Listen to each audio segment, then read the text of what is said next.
Howdy folks, welcome back to another Last Caretaker video by me, your host, Chief Sarcan, and now we're going to do a quick Lazarus tour. This is my setup that I use for everything I do at Lazarus. It's pretty simple. I'm here at the dock, as you can see. I have a power cable that I can connect to my ship if I need extra power to Lazarus, so I can hook that up there. Right now I don't have anything going on, but it allows me to kind of either top off the ship or top off Lazarus as needed. We come along here and I have a cable that runs up this ladder well to the main entrance. So I can just come in here and ride the elevator up. And this has not been updated to 5.0 to use the pass-through connectors. It's still my original setup, but I tried to make it nice as clean with what I could before the 5.0 connectors. So it runs down along here, and this basically ties the ship in to the full setup if needed. Currently I have max power, so there's no going in here, but you can check it by just connecting, and now it's pulling power to charge me so I know the circuit's working. That's a little trick that you can do anytime to see if your setup is working, because right now it looks like there's no power going through there, but there actually is. It's a full system. So when we come in here, I have a loop that goes around the platform for power and water, because the main thing you need for your 4 Lazarus pods are power and water. If we look over the rail over here, you can see my water setup. You got the 4 pumps that come installed. I have 2 expansion tanks per pump I have over here, and I only use one of the saltwater pumps to pull water up to feed all 3 of those. So you only need 1 pump for 3 salutation stations, and I only have 2 of each tank as an expansion tank for each of these just as a buffer. And with this setup, I have all the water I need for all 4 pods to be creating humans at the same time, and food production. Now, the food production does take a lot more power, so sometimes, depending on what it's making, I can't have all 4 of these pods powered up and the food production at the same time. But we'll get that in a second. They will work, but one might toggle off for a second while the other one draws a little bit more power. It kind of toggles back and forth. But it's such a nuance, and I don't make that much food that I don't worry about it. The main thing is I can power all 4 of these pods up at the same time with my setup with no issue. Now, like I said, I come around the ring here for a nice clean setup for water connecting and then power and so on and so forth. If I use the pass-through connectors, I could make this nice and clean and get rid of the cable going across here. I just haven't done it yet, but that's an option. Then we come over here and I have coming in 4 boxes, and these are for my memories. As you can see here, this is memories A and B, C through K, L through P, and S through W. And the reason why they're broke down here, it basically turned out based on the weight and the amount of memories. So like when I first started A and B, I had a lot of bowling balls, a lot of bowling pins, and they weighed a lot. So I could only get so many in this box. So anyway, these are the 4 boxes, and that way when I figure out what I want to make with my human, I can just come to the appropriate box, jump in here, grab the memory that I need to make it work, and keep going. Over here, I have 3 rows for my food.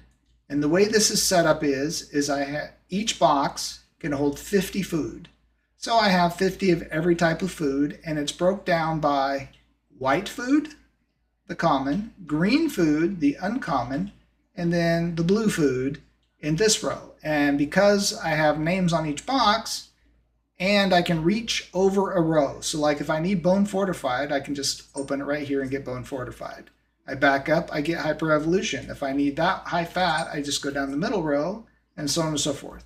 And because I like aesthetics, I have put an overflow blocks in each of these rows because there's only 4 white ones, but there's 5 green ones, and there's 4 blue ones. So anyway, nice and clean layout there. Then we come over here and we have food production. Now, as you can see, I have food production going here. It's trying to tell me it's got no power. So Let's redo the power here. Something came disconnected, which is fine. It happens. Once in a while, you load in and it says, hey, you don't have power.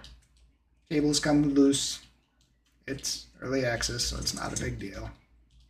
Just reset it, and boom, now it's producing again. So it didn't forget. It's still going on. Anyway, that rarely happens. So the way I have this set up, as you can see here, I have power coming down both sides. And the reason why I went ahead and run 2 lines is because of the amount of draw. Trying to put all the power needs for all of this through 1 line could back up every once in a while, especially if I'm making food and humans at the same time. And I buffer it at the top and the bottom with 2 batteries. So on this side I have 2 batteries. Over coming from the ship, I don't think I have any batteries, but I have 2 batteries on this side. So that's your power buffer at the top. And then at the top, I have 8 batteries on each side. So I have a total of 10 batteries to store energy while I'm here. Now, this is a little trick I've done here is I put a little table here and a pallet here, so when it makes food, it's going to take longer to potentially back up. It drops the food and puts it on the floor. No big deal. Then I have my soul forge here that it spits against here, so it dumps all my food products here on the ground for me to easily pick up. But if I need to shred something, I can just open this up and boom.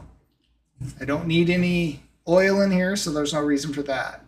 I don't really make anything here, but it's still here. It's available. Then I have my lens boxes and my duplicators, because if I'm making food that I don't have a lot of biomass, like if I'm trying to make vitamin D, I only have a little bit left, I'd want to use a duplicator so I get extra.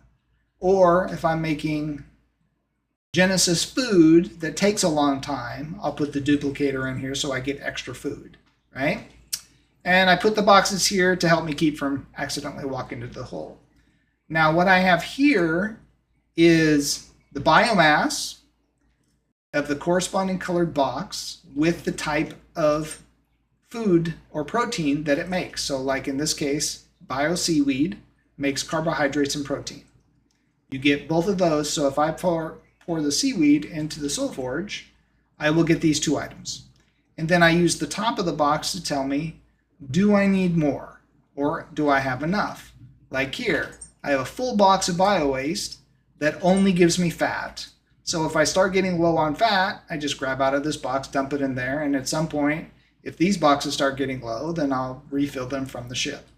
And so on and so forth. Bio dark gives me calcium, bio organic gives me omega, bio light gives vitamin D, which we can't get anymore. Same thing the dark. You can sometimes find some dark in the water, but generally you're out of it.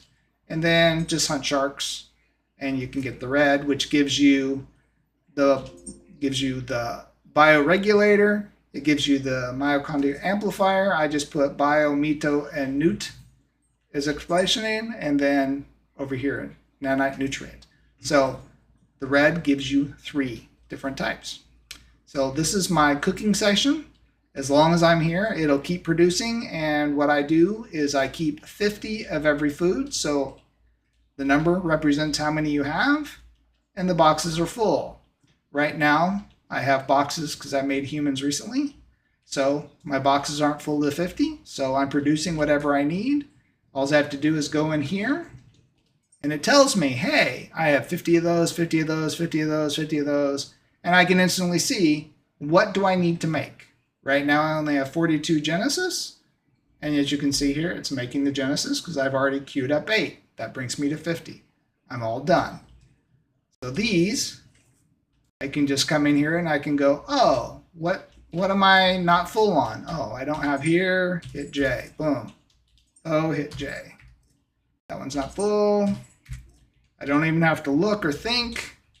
I just open and click, and it should max it out. So I'm actually short 2 NutriCores.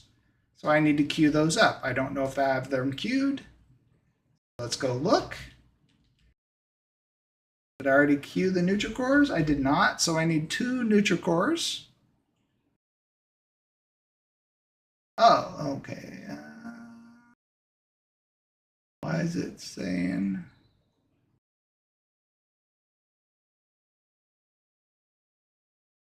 Does I have 50? Did I put them in the wrong box? It's possible. Okay, I'm not going to worry about that. Let's continue the tour. I'm trying to keep this short. So anyway, as I said, you already seen the downstairs from up there. I don't really need to go down there, I don't think, but I just have a simple loop set up. The water comes out, goes around, goes into the 3 pumps, goes into the overflow tanks, and then comes upstairs if needed. Pretty simple. I will go up top.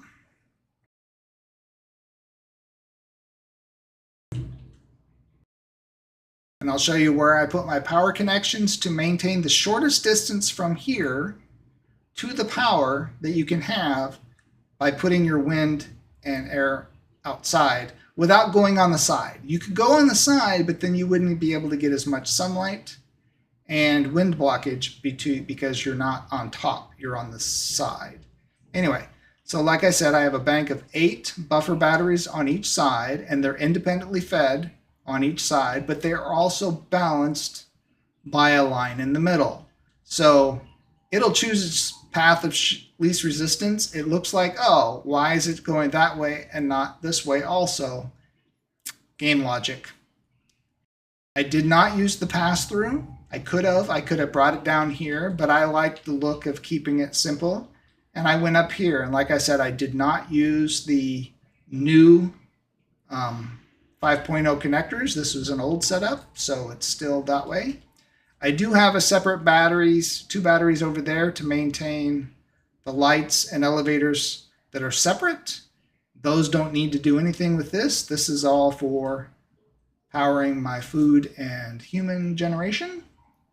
And then I went up on the top and I put a bank of solar panels and a bank of windmills. And then I have a box for repair right here if need to.